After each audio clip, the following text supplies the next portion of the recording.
Good afternoon, everyone. My name is Tanzila Zaman. Thank you all for joining me today as I do my internship presentation. So the way this presentation is going to go about, I'll just give a little bit of background about the organization that I worked at for my internship.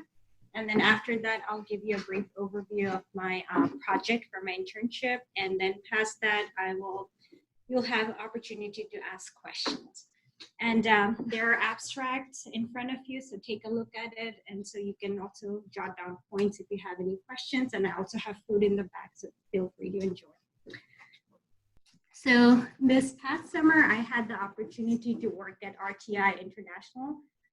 If many of you don't know about it, it's a research organization that's not only based in US, but in multiple other countries as well. They focus in a lot of different variety of different processes, but one of their major thing is working with wearable device and working with new technology to help improve health outcome. And they RTI International, they give students an opportunity to intern with them over the summer. For the most part, it's an unpaid internship, but it'll only last 2.5 months long. So these are some timelines that I've listed here. It was roughly about 2 months to 2.5 months long, and students have the option to extend it if they would like. Some of the deliverables were basically we had to do a poster presentation for the showcase at RTI, and I had to write a research brief, which is right now currently under review at RTI Press. And the other thing we had to do is have weekly meeting with Dr. Ferberg, whom I did the internship with, and his team. And also we had to attend twice a week lunch talks where people from different domains of RTI researchers came in and spoke about their research.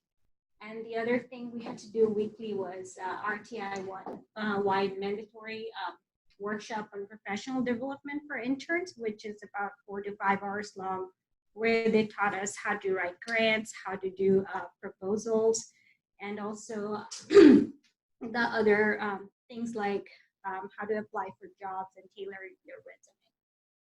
So that's just a brief overview of RTI. The place where I worked at, it's called Digital Health Informatics Department with Dr. Ferberg and his team. And a lot of my project was based on wearable devices and technology, which Dr. Ferberg and his team specialize in. So now that we know a little bit about RTI International, let's just dive right into my project, which was an analysis of heart rate variability using an open source software. Just some fun facts about wearable devices. As of 2019, one of the study predicts that 2 out of 3 adults have at least one wearable device that they own.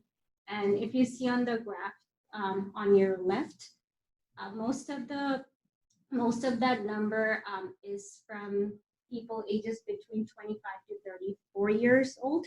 And I also fall in that category. And one of the main reasons why people actually like to have wearable devices is because of the biofeedback they receive. And the biofeedback could be anything from steps that were taken, heart rate measurement, or calories that were burned. And those biofeedbacks have been thoroughly used now by researchers and clinicians all across the state in the United States and also outside of the US to improve health outcomes. And one of the most common biofeedback that is present, even if you check your cell phone, you'll find is heart rate. And that's what my project was based on.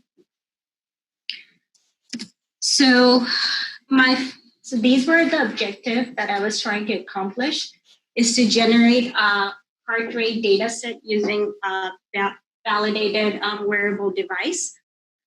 The reason why I emphasized on this one is because only one of my search, I found that only 5% of all the wearable devices that are out there has been actually validated and FDA approved, meaning that only 5% of those you can use for your research or for any type of clinical trial that you're doing. So that was something we kind of emphasized on. The second one of my objective was to analyze this data set using a validated heart rate variability software, interpret the result, and finally provide recommendation for future study. Because my part was just a little piece in a puzzle, 10,000 piece puzzle, I would say, at RTI, because Dr. Ferber, what they're trying to do is based on this method, they're trying to do a bigger study in the future, which I'll talk about in a few minutes. These were the phases of my project, exploring what HRV means, data generation, literature reviews, result from the analysis, and conclusion and limitation. And we will go through it one at a time.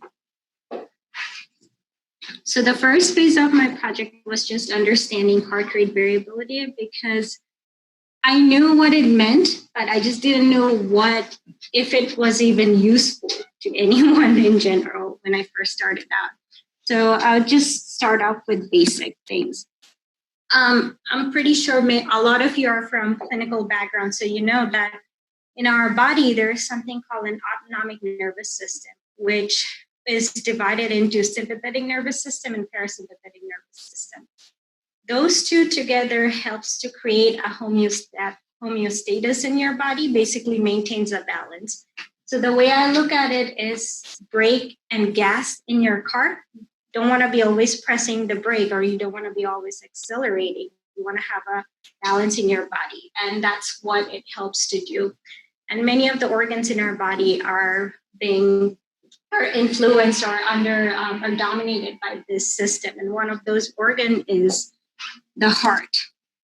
So what is heart rate variability? What does it mean? What it means is basically when our heart beats from one beat to the next beat to the next, it's not continuous. There's a little bit of gap between beat to beat. So as a result, what happens is that gap is not same across all beats. There is a variation. So maybe from second to your third beat, third to fourth beat, those gaps are not the same. And that's what it's called, the heart rate variability. That's where this term generates. And I have a little bit of definition. Variation among successive heartbeats is defined as heart rate variability, which is exactly what it sounds like. And in this photo, R to R is basically your one beat to one beat. That's the different. That's the time we're looking at. Using this heart rate variability, why it's important. If you remember a few minutes ago, I just described that your heart was innervated by the autonomic nervous system, the gas, and the accelerator.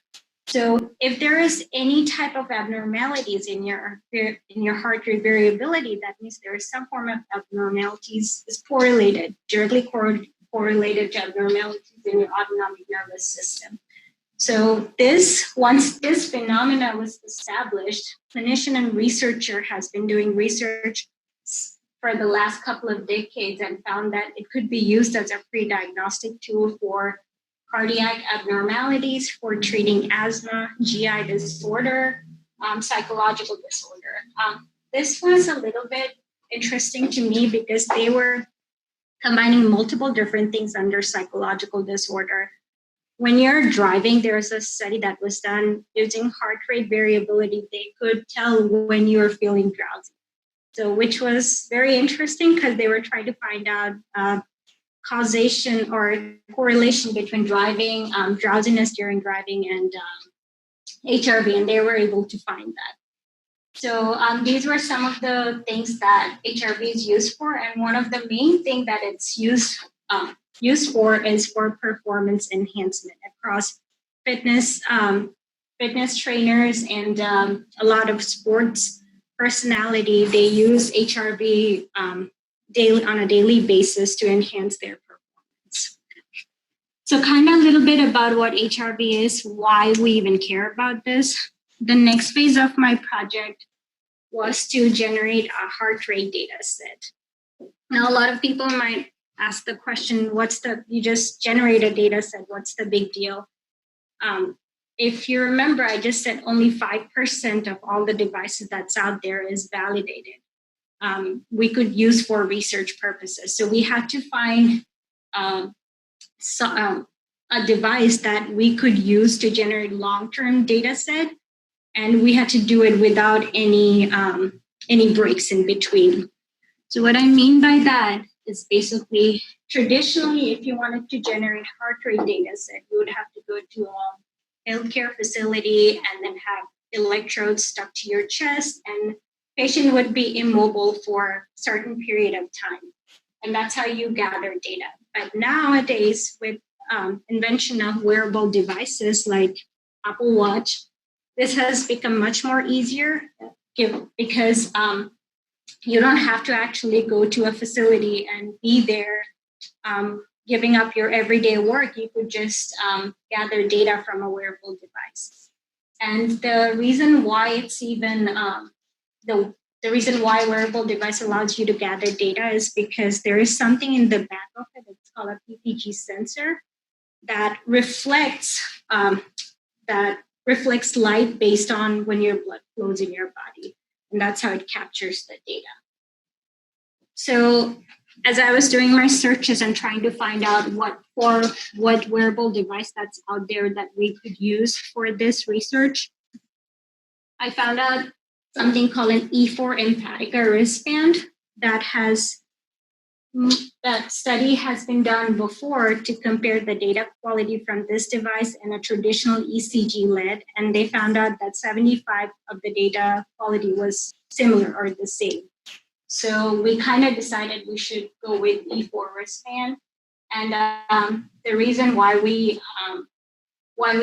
used a wristband is, again, we wanted to collect data continuously without any break, and also it allowed us to capture the data without having to save it at a third-party cloud server. And it was also readily available at RTI, so we didn't have to go through any approval to get it. And this is what it looks like. So when it's capturing the data, this light will be turned on, and that's how you know your data is being captured. So once we gathered data, so what we did was we had participants wear this wristband, and then we went to a gaming facility where we collected data for 2 hours. Once we got the data, the next step was to find out what software that's out there that we could use in a cost-effective way.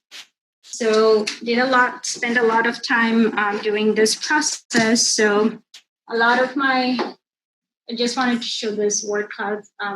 Some of the keywords that I used for my searches were HRV, biofeedback, software, and so these were like combination of keywords that I used to find my literature reviews. And so the process was basically when I found a paper that I thought was relevant, I read the title and I read the abstract. And then I was looking to make sure these 4 domains were covered in this paper or not. If it wasn't covered, then I would just move on to the next one. And some of the inclusion criteria, other things that were that I was looking at, the paper had to be published in a scientific journal, and it had to use something called a free software for analyzing data, and it had to be published to 2010 and beyond. So with all my literature search, I found out that these are the top 3 HRV software that's out there to analyze heart rate data set. And the second 2 right here, for those 2, if you look at under programming language, one has to be very proficient or very expert in either Python or R in order to use these 2 software. I started using R, but at one point I had to pay for getting the software, portion of the software, and our team didn't support that, so I had to move on from this one. And so afterwards, after thorough research, what we found that Cubios, which is the top one, had almost 6,000 papers that were written about it or used Kubios to do data analysis. And it's available for any user, and you don't have to be proficient at coding, so you can use it at any time. And so keeping all that in mind, we decided to analyze our data set using Kubios. And so the next portion of my research was to go ahead and analyze our data set using Kubios. And this is, once you enter the data into this software, this is what the result looks like, a typical result. You'll have your R2R, your B2B throughout this whole time. And then what you also have is this results right here, these 3 domains. So they have, and we'll go through each of them one at a time. So you have time, frequency, and nonlinear domain, which are the 3 focus of all of our project. So what happened was that when I was looking at the papers, a lot of the papers looked into time domain and frequency domain, but not a whole lot of paper looked into linear, nonlinear domain. It's still a vague line as to what all these parameters they kind of mean. So since I myself was learning at that point, I decided to skip this domain and just focus on the first 2. Now, time domain, what exactly these means? These are some statistical measurements or statistical analysis of your heart rate data set that just pops up. And as you can see, it gives you your maximum heart rate, minimum heart rate. It gives you your mean HRV value, so things like that. But the most important parameters that we were interested in looking at over here was the standard deviation and the root mean squared. These 2 parameters are an indicators of parasympathetic activity, which is what? Gas or the, because I'm trying to see if you guys are listening to me or not. Break. Yeah.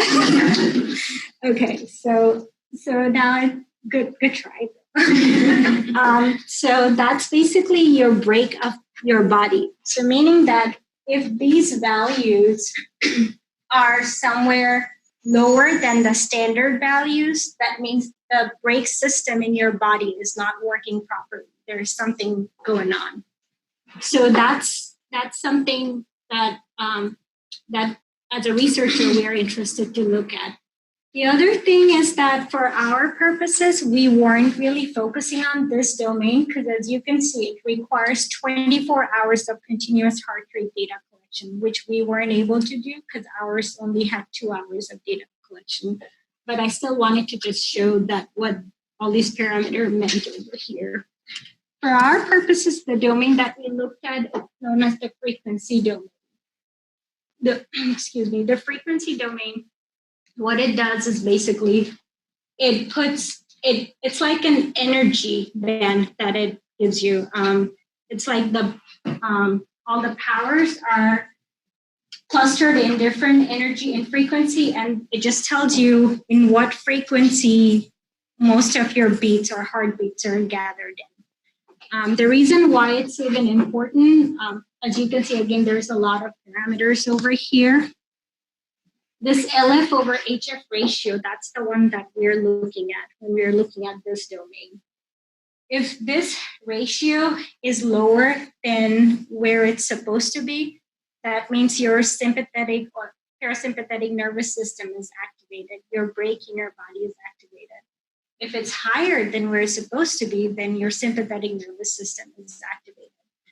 Why am I even saying all these things? A lot of the time, researchers or clinicians, when they're trying to look at, when they're assessing a patient and when they're trying to find if their autonomic nervous system is working properly or not, sometimes they do tests like this, or they collect data set, heart rate data set, and analyze it and look at this ratio.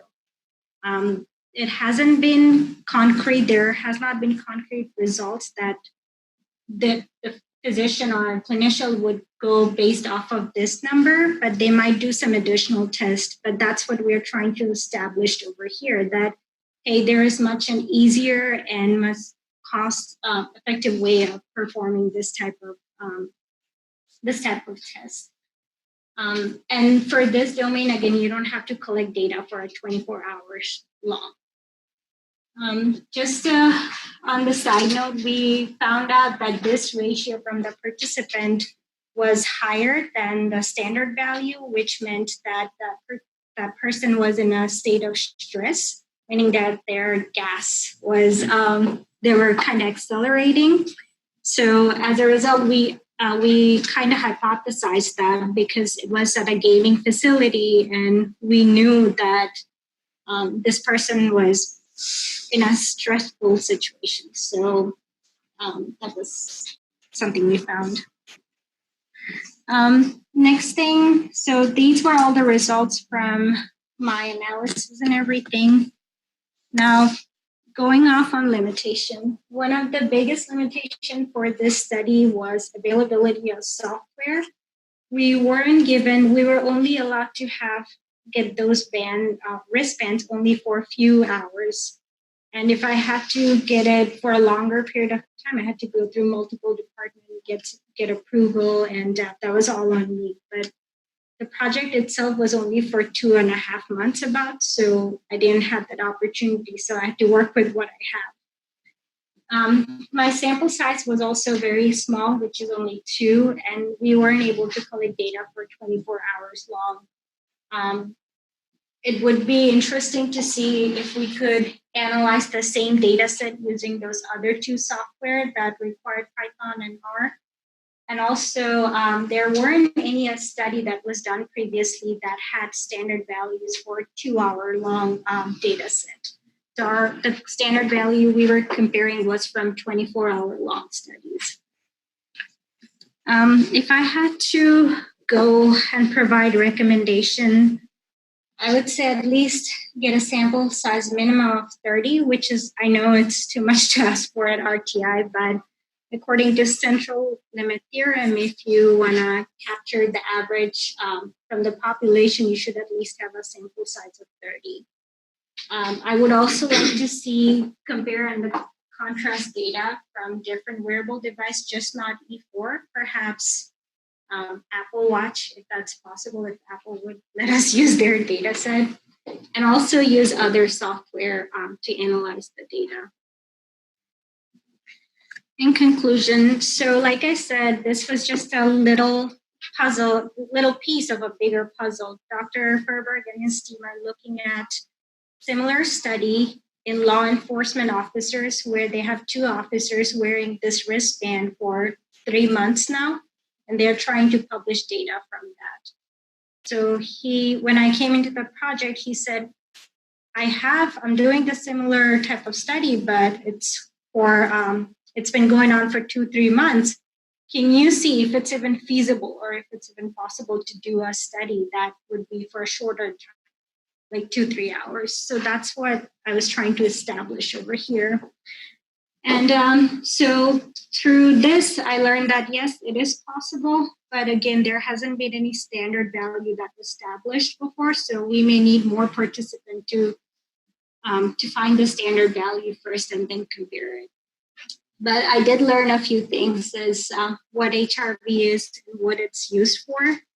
Learn that Kubios is basically one of the most used software that's out there.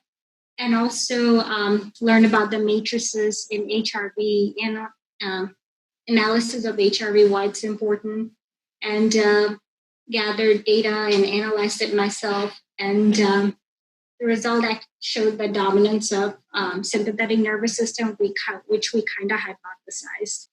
And the last thing that I learned from this internship is that working at a really big company like RTI, there are definitely a lot of places you can ask for help, but it's solely on you. You are extremely independent. You're working everything by yourself. On those meetings that we had with Dr. Furberg and his team, it was all yes and no answers. There wasn't any like open-ended question, nothing like that. So you have to be very independent. You have to be motivated enough to work for that 2.5 months and had to be very disciplined. So that's something, a takeaway that I had from this internship. And that was it. These are my references. And I want to thank Dr. Furberg and his team at RTI for their help. I also want to thank Dr. Sif. Thank you very much for all your support throughout the program and everything you have taught me. Thank you very, very much. Dr. Townsend, if you're listening, thank you very much. Mariel, thank you. Big shout out to you. Really, thank you for all the help that you have done, that you have given me throughout this program. Lindsay, thanks. And Kelly, thank you as well.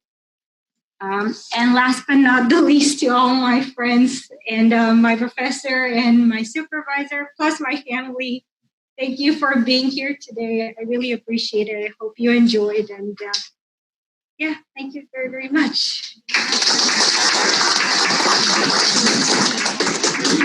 Questions? I have a question. Is it the LF and HF value? Yeah. Or, so you were talking about if it's above the standard or below the standard. How is that standard set? So the standard is from papers that were published before. The paper that I looked at had a total of 800 participants, and that's where they collected the standard from. So they broke it up into different groups, and I can show you the standard. So these were the standard values that I gathered from that paper. Okay. So I was just going based off of that. Yeah. And those are based off of 24-hour studies. Yes, right? Okay. Exactly. Yeah. Yes. Just out of curiosity, the papers that you looked at, did they just look at men versus women, a certain age group, or? So the one that I decided to focus on, so they did their study twice, one in 2015, one in 2016. 2015, they had only 500 participants. In 2016, they increased it to 800. As far as, so they broke it down in age. Let me show you. So that's how they broke it down, 20 to 30, 30 to 40, and male, and then that's how they got the ratios from there for the results. I know that you said you were thinking about having an increased sample size. So what would you do if you were to do the study again, and what kind of outcomes do you want? So there is a lab in RTI. It's the virtual reality lab. So what they are trying to do is basically replicate the same experiment, but they want to do it with at least 5 people.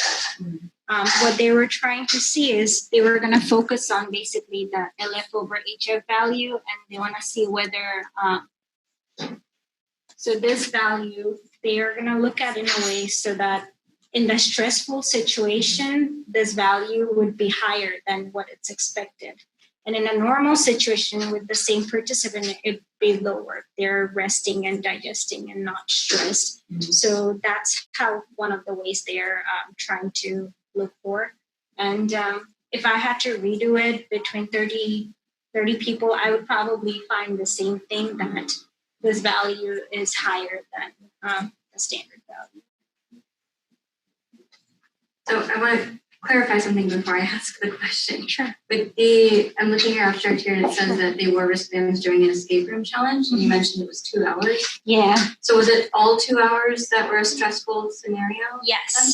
So do you know why the decision was made to have 2 hours in a stressful setting versus 1 hour low stress, 1 hour high stress? So the way this was set up, it was like few of us that went there. So we didn't get the chance to like break it up into, first of all, it's less stressful, then it's more stressful. We were given 2 hour block in that room. So, I mean, I didn't know how else to like break it up. That's right. I was That'd be interesting to see. And that's what they were trying to establish right now at the. When you mentioned he's using police officers, I kind of figured. Right, exactly, yeah. Okay. Hope I answered that. I have a question that, having been at a lot of different conferences over the last 6 months, presenting our other research, one of the sessions that I was presenting at there was also a bunch of representatives from Lockheed Martin who are doing a whole bunch of wearable data collection research. They're, I don't know, maybe everyone already knows this, but they have gathered so much data on all sorts of different kinds of wearables and stuff like that they don't even know how to start analyzing it. So they're like doing open source and opening up to everybody to kind of like dig in. And I was thinking that if you were interested in seeing if there was ways of accessing and being a part of that all of you all, I mean, it would be pretty amazing. That'd be amazing, absolutely. It's just there is a lot of open source software that's out there, even for HRV, but not many studies has been done on it. That's the problem. Like there are software that's out there, but nobody has done studies on it, so nobody knows how valid that software is. So it would be interesting to see with those data set what we can do. Yeah, a lot of what they're doing is like taking airplane drivers through all sorts of different scenarios and virtual reality training things and stuff. So they're having a lot of different, and then they're all hooked up to all sorts of things. So it just be like lots and lots and lots of data to dig into. Yeah, absolutely. Interesting. I'm just curious to know your experience with videos. Did you learn MATLAB? It was a very easy software. You just download it in your laptop and put the data set through the software, and it just pops up that result that I showed you earlier. This result, it just does it all by itself. So you don't really have to be any proficient coder, because I did use our HRV, which we needed to pay for a little amount for using that software, but Dr. Ferber didn't want anything that we had to pay or anything. He wanted something that anyone can use without knowing any form of programming language. So. Sure. I mean, I'm just curious, when you're collecting the data, so what kind of setting was it? Like, there were 2 participants, but like... It's just a gating room, and that's where we wore that wristband in Vatica, and it just keeps on, once you wear it, once it's strapped onto your arm, it starts collecting data set. And after that 2-hour block, we took it off, and then using a USB plug, so I plugged it in my computer and got the data. This country when you said gaming, you know, it would imply so many Yeah, things. it was an escape room. Yes, Dr. Galvin. Applications out to patients and consumers. Right. So, police and pilots, but general population down the road, you see applications for this? Would be nice, yeah. So a lot, like I said, a lot of the clinicians, they don't even know anything about HRV. I work at the infectious disease department. I did a same presentation to them as well. They were their mind was blown completely that this is even out there for us to use. So I would think gathering data especially for someone who has cardiac abnormalities would be interesting, and just finding out those results rather than having to do those stress tests would be one way we could implement it. And it would be cost effective as well. EKG kinds of things. Yes. So this would sort of like advance it or take it to another level? Yes, exactly, yeah. This would definitely take it to another level. Less stressful, but more The cost data effective. right there. Yes, absolutely. Any other questions? I have one more. Okay, sure. Being a psychologist, I like what you talked about in terms of the psychological Orders, yeah. disorders. Were there other ones? Like So sleepiness doesn't really. Yeah, It doesn't really seem like a psychological. the reason why I brought it up is because that's not really a psychological disorder, but they were categorizing it under psychological disorder. The other thing in inmates, there has been a lot, like suicide is it's a common thing in inmates. So one study looked at inmates and gathering data from them and using that data to predict suicide rate in inmates. So lots and lots of study that's out there.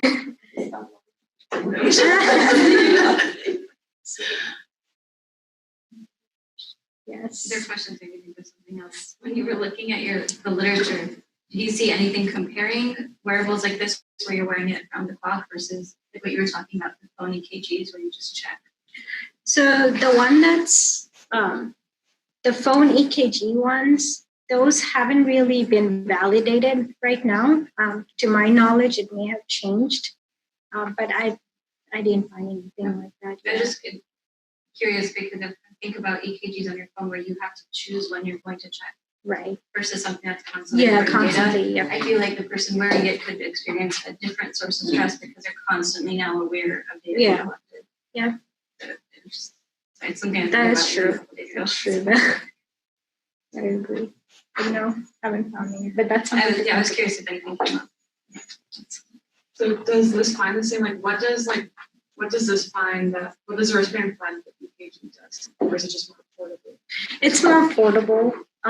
It's more portable form of data. EKG finds the similar thing, but with EKG, like the LEDs that I showed you earlier, there are EKG bands that you can wear around your chest, but it's less hassle to wear something on your wrist versus on your chest. So with this type of band, it's easier to gain data. So that's basically it. And it's just as that. It is, yeah. So that's what I was in one of the slides. The EKG, the data set that you get from an ECG LED versus the wearable device like Empatica E4, the data quality is 70%, 75% same. So.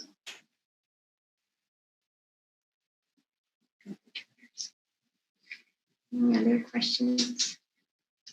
Thank you again to all for being here. Really appreciate it on a Friday afternoon.